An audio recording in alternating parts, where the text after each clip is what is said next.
Hello everyone and welcome back to another Wizard101 video. Today, you probably called this, but yesterday I did the most underrated Wizard101 worlds. Today, I was like, you know what, let's do the most overrated Wizard101 worlds. Now, once again, I am saying I do kind of dislike the term underrated and overrated, but I will say that I do genuinely think there are some things that are overrated. It's just that a lot of people jump to calling a world that, and I'm going to try to base this a little bit fairly, and I'm going to tell you what I think is more in the overrated side or not as overrated. That's basically what to expect from this video. I want to go over some of what I consider the most overrated worlds. I base this on a few things. I base this one on reactions I've seen from people in the comments, so what people have left in, like, say their top 5 favorite worlds, stuff like that, and just general opinions on worlds. And then I based it on what I think in reaction to that, whether I think a world doesn't deserve to be rated as highly or it's just rated a little bit too highly. So without further ado, let's actually get into this. Today I want to go over some of the most overrated worlds in Wizard101, but first make sure to hit the sub button and make sure to actually leave your list in the comments below. I do love seeing what you guys have to say, always my favorite part of the day. So let's get into it. So starting off, and it actually physically pains me to put this on this list, is Marleybone. Now you should know by now that I love Marleybone. Marleybone is probably my favorite world in all of Wizard101. It's just genuinely enjoyable. It's extremely fun, not too long, not too short, has super fun side quests, good difficulty compared to your level. Overall, it's just one of the best worlds in this game, in my opinion. But I'm not gonna lie to you. This is here because I will say that Marleybone definitely is a little bit overrated. Now, the reason why I say this is if you look at most people's top 5 favorite Wizard101 world list, Marleybone is always there, always within the top 3, to be completely honest. And that's been true for me for a while, and that's true for most people. Now, I would say, I don't think that necessarily that's a problem, but I do think that it's been a while since people have looked at Marleybone's flaws. I do genuinely think it's a really good world, but there is some problems with it. For example, it is extremely short. In fact, this is one of the shortest worlds in the entire game. I finished it with my friend the other day in 2.5 hours, and we were on 2 wizards that were around that level, and I finished it in under 2 hours before. Realistically, this world will only take longer than, say, 3 to 4 hours if you're either pretty new at the game or if you are doing a lot of side quests, in which case that's not necessarily the main story of the world. So the main story of the world is extremely short. I think that's really the main issue that I would say Marleybone has, because I will say I do still really love the world. I just think it wouldn't be fair to not mention this here. I'm not gonna lie to you and say that it's not a tad bit overrated. I put this on the list not necessarily because I think it deserves less praise, but mainly because I think I would be remiss to not say the fact that yes, it is a little bit overrated for what it is. Next up is Grizzleheim. Now this one for me definitely depends on whether you consider Wintertusk to be a world in of itself, which I do. I do genuinely think Wintertusk is one of the best worlds in this game in terms of like music, vibe, difficulty. It's just a really solid world, but Grizzleheim is not. And I can't lie to you and say that it's not a tad bit overrated. And this is definitely one that I think is one of the biggest overrated worlds in this game, because I see a lot of people putting Grizzleheim in some of their favorite worlds, but Grizzleheim just isn't on that level, and I'm not gonna lie to you and say that it is. Grizzleheim has a few problems. First off, the fact that its XP is ridiculously low, and it's ridiculously low. Like, you'll gain maybe 1 level throughout all of Grizzleheim, even if you do them as you unlock the streets. You unlock them at 20, 25, 30, 40. In case you didn't actually know that. But that's not the only problem. The low XP isn't the only problem with this world. There's also significant pacing issues. A lot of people, when they're praising this world, say that, you know, it's beautiful, the music is amazing. Yes, that is true, and that is my favorite parts of this world, but you are missing a key fact about Grizzleheim, and that's the fact that its story pacing is just agonizingly awful. And what I mean by this is, I finished this by myself recently on a life wizard. I went through all of Grizzleheim to get to Wintertusk, and there's a significant problem with pacing that I noticed almost immediately. Saverstead Pass is extremely fast, like 30 minutes. Similarly, Vigrid Ruffland is also pretty fast, and Merkholm Keep is also pretty fast, just a little bit longer than those last two. But the biggest issue here is the fact that that Ravenscar is equal in length to those first 3 streets combined. and that is a significant issue. I'm not kidding, even when boosting myself on a max level, Ravenscar still takes over an hour to do, which is crazy. I can't stress enough that this street is way too long, and if you're doing it by yourself at the level you're meant to be doing it, it's going to take so long to do. On top of that, it is super difficult for almost no reward. Ravenscar honestly has a difficulty very similar to Wintertusk, a little bit less in terms of difficulty, but still definitely pretty difficult. Like, some bosses have 3,000 health. I think the final fight, all of them have like 3,000 health. You have a solo fight that you have to do where he has 4,000 health. It's not actually easy. There is some difficult enemies there. And what do you get out of this? Really nothing. Like, the XP in Ravenscar is almost equal to in Savarstead Pass, and at this point at level 40 you're not gaining anything from it. It just feels like such a letdown when this street alone kind of really tanks it, because it's like you're doing it for next to nothing. Now, I will say, again, I do think Wintertusk deserves the praise it gets,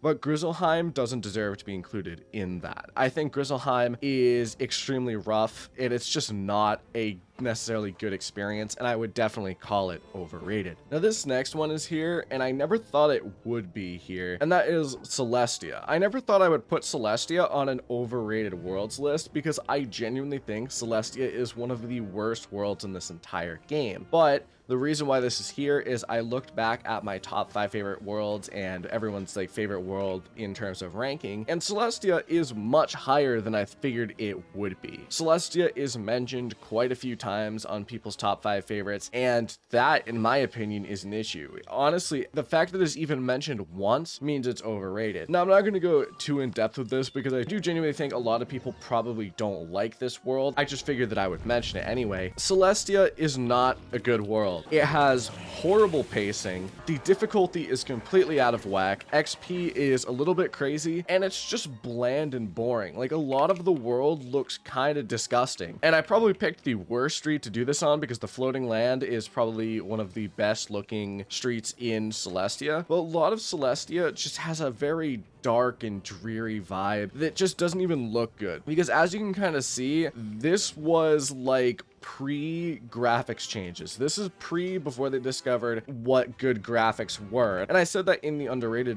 video where I think Zafaria is where graphics start picking up. This was before that, and it looks really dated in some places, like the sand areas, this like kelp. The only thing that doesn't really look that dated is the actual Celestian areas, but those are actually not as common as you would think. There are a lot of areas that don't have these Celestian style buildings, and it really brings down the world in a lot of ways. I definitely think that Celestia, even if it's only liked by one person, is still overrated. And I know that sounds a bit harsh, but I do genuinely think that this world is extremely bad, and if anyone likes it, they shouldn't. All right, that was on a bit of a quicker side, so let's go into one that actually, again, feels really bad to put up here, and that is Avalon, because Avalon is one of my favorite worlds. It has been since I was a kid. I love Avalon, and I think that this world is genuinely really good. But why am I putting it as overrated? I can even recognize myself that it is way more overrated compared to what it should be, just in my own opinion, because Avalon does genuinely have a lot of faults in this game. For example, some areas feel ridiculously slow. Like, the Weird and Dundara are slow, just kind of painful, not very fun, and it definitely detracts from the world a lot. Every single time I do Avalon, these are the areas that I struggle with the most, just because I'm not enjoying them. On top of that, the pacing is actually pretty bad, and what I mean by this is that it feels pretty good for the first half, at least in my eyes. Like Caerleon, the Wild, the Weird, Dundara, High Road, all of those streets feel fine, and then we get to the Outer Yard and things have this weird kind of speed up where everything feels like we're just rushing through it, and it feels like we're going really fast. And this is Outer Yard, Lakeshore, Deepwater, Catacombs, Crystal Caves. These all feel super fast. And then another complaint I have is that when you get to Lakeshore, it kind of becomes what I would consider to be a boss rush. It's like just boss after boss after boss, and it feels really painful, especially when you want to just kind of get Avalon done at that point and you want to move on. It feels really painful, I'm not gonna lie to you, and this world definitely has some problems in that regard. The final thing I'd like to talk about is the fact that Avalon, the story, we're kind of just doing it for nothing. And I've said this before, and I'm sure a lot of people know what I mean by this. We come to Avalon for one reason and one reason alone. We come to Avalon for the Sword of Kings. The reason why we want the Sword of Kings is because it is the only thing, in quotation marks, this is literally a quote from the game, it is the only thing that can stand against Morganth, and we will need it to beat her. I'm gonna take a second to let that set in. I don't know about you, but unless your life, you probably instantly threw the Sword of Kings right in your bank or right in the garbage, maybe even like, you know, just hanging on your wall. Because the Sword of Kings is not good. It is a garbage weapon. Even at the time when it came out, it wasn't even that good. It was decent, but it wasn't like anything outstanding, and that's a problem. The Sword of Kings is supposed to be literally the definition of outstanding. It's supposed to be this god tier weapon, and it's supposed to be something that we should use for quite a few levels. Honestly, we should be using it right up until the defeat of Morganth, so like around level 100 or so, but we don't.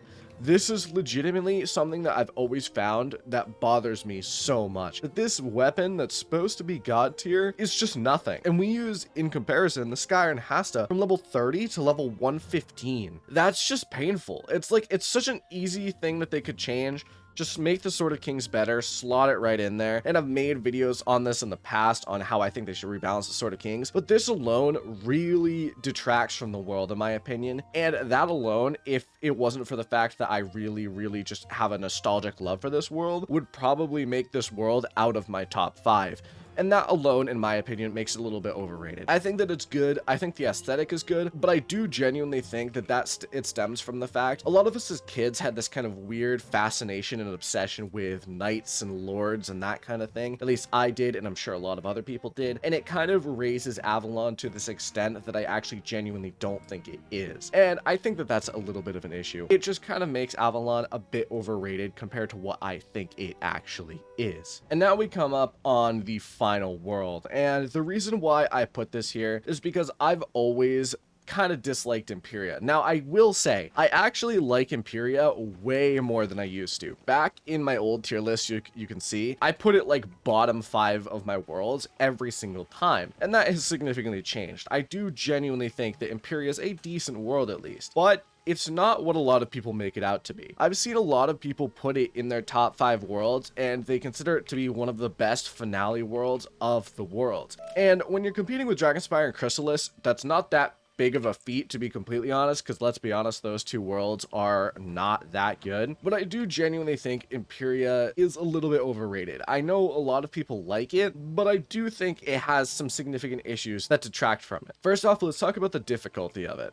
Yes, it does have some difficult bosses. Like, it does have some cheating bosses that are a significant issue, such as, say, Medulla has some big cheats, the Trident has some obvious big cheats that people don't like, and those fights are difficult, yes, but a lot of Empyrea just kind of feels really boring, especially because at this point in the game, you get Dragoon gear halfway through Empyrea. I've talked about this before, but levels start meaning less around Mirage because they kind of did this thing where you get over leveled now in the main quest line, and then when they shift the XP so it only costs 1.25 million to level up instead of 2.5 million, it really changes things. It makes you way too over leveled way too fast, and realistically that is a thing that Empyrea suffers through because Dragoon gear is extremely powerful, like extremely powerful compared to what you were and what you should be in this world, and it makes this world significantly easier, and that's just an issue that I have with it. This world feels way too easy, but just beyond that, I can talk about some other things, like the fact that the pacing and these streets are really not that good. Like, there's some good ones, like I would say Xanadu's pretty good, the inner and outer Aethenors are decent, they're a bit short though, but things like Aerial Jungle is just a long slog. Sapitius looks disgusting. I don't think anyone likes it. If you do, you're weird. Chaos Jungle and Samsara Village only kind of just show up. The Nexus is a pretty cool street. I do like that. Nimbus is also pretty cool, but these aeroplanes are just massive and not very interesting, just kind of samey. They look pretty beautiful, but they are way too big, way too kind of just boring. Velo City is basically a non-factor. What I'm saying is that most of these streets just realistically aren't that good and kind of are just boring. And that's not something you want in an arc finale world. I think that this world is definitely overrated in that regard. It's not that good of an arc finale, and honestly, the ending, in my opinion, wasn't even that good. But obviously, that's subjective, and that's up to you. I just don't think the ending was that good. But that's what I wanted to talk about today. I wanted to go over my most overrated world. Let me know what you think in the comments below, and do you disagree with me? Because I always like, you know, seeing your opinions on it. There's nothing wrong with having a differing opinion than me, and if you like Empyrea, you know, let me know. I know that some people do like Empyrea, and I don't agree with that, but I am curious to hear your opinion. But otherwise, that is it. Thank you all for watching. I will see you in the next video. Adios.